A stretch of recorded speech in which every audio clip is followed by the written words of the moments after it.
दोस्तों, इंसानों को हमेशा से जानने की इच्छा रहती है। उसकी इसी इच्छा और जिज्ञासा की वजह से आज इंसान इतना आगे निकल चुका है कि वह अब इस विशाल ब्रह्मांड की गहराई और अणु की सूक्ष्मता को माप सकता है। विज्ञान हमेशा से वैसा नहीं रहा जैसा हम मानते हैं। हर समय विज्ञान में बदलने की गुंजाइश रहती है। नए सिद्धांतों के तौर पर हम बहुत कुछ समझ पाते हैं। न्यूटन के जमाने में हमारा विज्ञान कुछ और था और हम अलग तरह से सोचा करते थे। जब महान वैज्ञानिक आइंस्टीन ने अपना रिलेटिविटी का सिद्धांत दुनिया के सामने रखा तो हमारा पूरा विज्ञान ही बदल गया। आज के विज्ञान में हम दो सिद्धांतों का उपयोग करते हैं। जब बात किसी बड़े ग्रह और ब्रह्मांड में मौजूद किसी पिंड की हो तो हम थ्योरी ऑफ रिलेटिविटी की बात करते हैं। जब हम अणु के विज्ञान को देखते हैं तो हम क्वांटम फील्ड थ्योरी का सहारा लेते हैं। सब एटॉमिक और इलेक्ट्रॉन प्रोटॉन के व्यवहार को समझने के लिए हम इसका उपयोग करते हैं। अब वैज्ञानिक इन दोनों थ्योरीज को एक ही थ्योरी में पिरोने की बात करते हैं ताकि वह हर तरह के विज्ञान के रहस्यों को जान सके। वैज्ञानिकों की इसी जिज्ञासा ने स्ट्रिंग थ्योरी को जन्म दिया।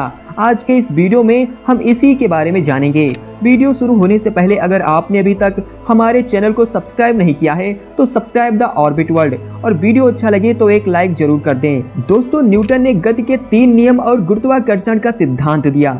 इसने कई खोजें की और इससे ब्रह्मांड को समझने में मदद मिली, जैसे कि यूरेनस ग्रह की खोज हुई और बाकी ग्रहों के पाथ को जान पाए। लेकिन बाद में आइंस्टीन ने कहा कि न्यूटन के नियम कुछ हद तक सही हैं, लेकिन ज्यादा गुरुत्वाकर्षण बल पर यह नियम सही नहीं है और प्रकाश की गति पर यह नियम काम नहीं करते। ध्यान रहे, आइंस्टाइन ने न्यूटन के सिद्धांतों को गलत नहीं बताया था, बस उनके नियम की सीमाएं दिखाई थी। इसी समस्या को हल करने के लिए आइंस्टाइन ने रिलेटिविटी का सिद्धांत दिया।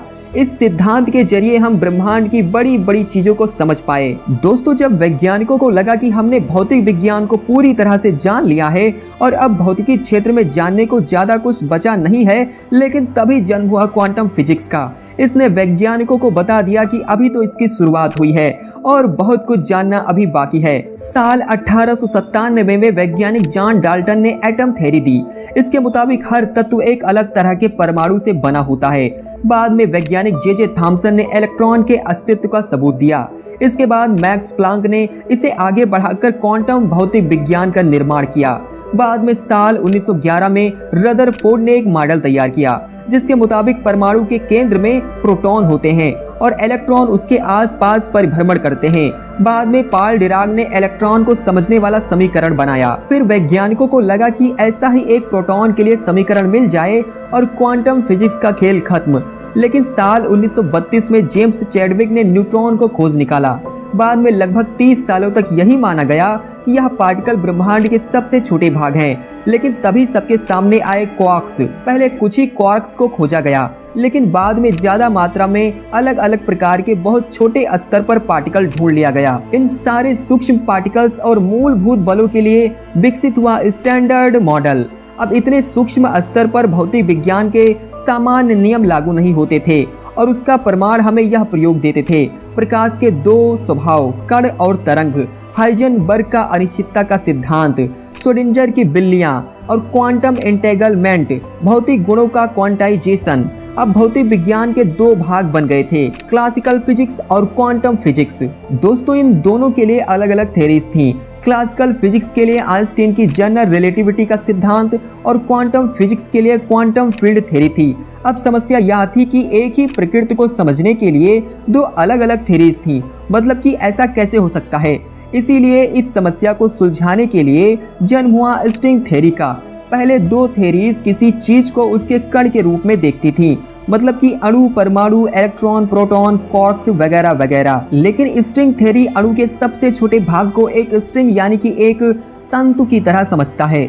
उसके मुताबिक परमाणु के अंदर एक ऊर्जा का तंत्र होता है, बिल्कुल एक पतले तिनके जैसा। सारी थ्योरी कण पर आधारित थी, मतलब कि उसके लिए सबसे छोटा भाग एक पार्टिकल ही था। अगर किसी कण को लिया जाए तो उसका आयाम यानी कि डायमेंशन 0 होता है, मतलब कि वो गति के अलावा कुछ नहीं कर सकता क्योंकि उसका आयाम 0 है और 0 आयाम में सिर्फ एक बिंदु ही होता है। लेकिन अगर बात करें स्ट्रिंग थ्योरी की तो इसमें सबसे छोटे पार्टिकल्स को एक स्ट्रिंग की तरह लिया जाता है जो एक आयाम में होता है। मतलब कि यह स्ट्रिंग गति के अलावा भी बहुत कुछ कर सकता है, जैसे कि दोलन। थ्योरी के मुताबिक स्ट्रिंग एक विशिष्ट तरह की दोलन गति करता है। अगर यह एक तरह से दोलन करे तो समझ पाएंगे कि यह इलेक्ट्रॉन है, दूसरी तरह से दोलन करे तो समझ पाएंगे कि यह प्रोटॉन है। मतलब कि एक ही तंतु अलग अलग तरह से दोलन करके सारे कणों को दर्शाता है।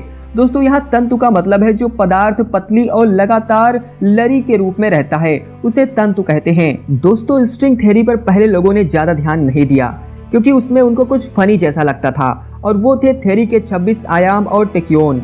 अब आपको पता ना हो तो हम बता दें कि जिस दुनिया में हम रहते हैं वो 3 आयामों वाली है और स्ट्रिंग थ्योरी 26 आयामों पर आधारित है, इसीलिए यह कुछ अजीब सा था।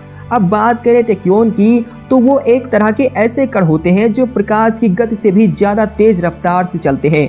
मतलब कि उसकी गति प्रकाश से भी ज्यादा होती है, लेकिन ऐसा वास्तव में होना असंभव है। आइंस्टाइन की रिलेटिविटी थ्योरी के मुताबिक कोई भी चीज प्रकाश से ज्यादा गति से नहीं चल सकती। बस कुछ यही कारणों की वजह से स्ट्रिंग थ्योरी को नकार दिया गया था, लेकिन यह थ्योरी बहुत से प्रश्नों को हल करती थी, कुछ ऐसे सवाल जिसका जवाब मिलना लगभग नामुमकिन सा था। कैसे, चलो वो भी जान लेते हैं। दोस्तों, हमारी प्रकृति में कुल 4 बल हैं: electromagnetic force, weak nuclear force, strong nuclear force और ग्रेविटेशनल फोर्स। वैज्ञानिकों के मुताबिक कोई ऐसा सिद्धांत जरूर होना चाहिए जो इन सारे बलों को एक साथ लाता हो, लेकिन अब तक खोजी गई थ्योरी सिर्फ 3 बलों को ही एक साथ जुटा पाती है। गुरुत्वाकर्षण बल साथ जुड़ने में असमर्थ होता था, लेकिन स्ट्रिंग थ्योरी चारों बलों को एक साथ जोड़ती है। मतलब कि इससे प्रकृति के चारों बलों को एक साथ समझने में मदद मिलती है, और एक साथ ही प्रकृति के चारों अलग अलग बल कैसे एक साथ मिले हुए हैं यह समझा जा सकता है। दोस्तों, स्ट्रिंग थ्योरी खास करके एक ब्लैक होल से जुड़ी हुई है। ब्लैक होल एक ऐसी जगह है जहां पर भौतिक विज्ञान के सामान्य नियम और क्वांटम की दुनिया के नियम दोनों साथ में मिलते हैं। कुछ हद तक ब्लैक होल ही जिम्मेदार है स्ट्रिंग थ्योरी के विचारों के लिए। तो बस यही थी स्ट्रिंग थ्योरी। उम्मीद करता हूँ आपको वीडियो अच्छा लगा होगा। इस पर आपकी क्या राय है हमें कमेंट कर जरूर बताएं। ऐसे ही वीडियो के लिए हमारे चैनल को सब्सक्राइब कर सकते हैं। तब तक के लिए जय हिंद, जय भारत।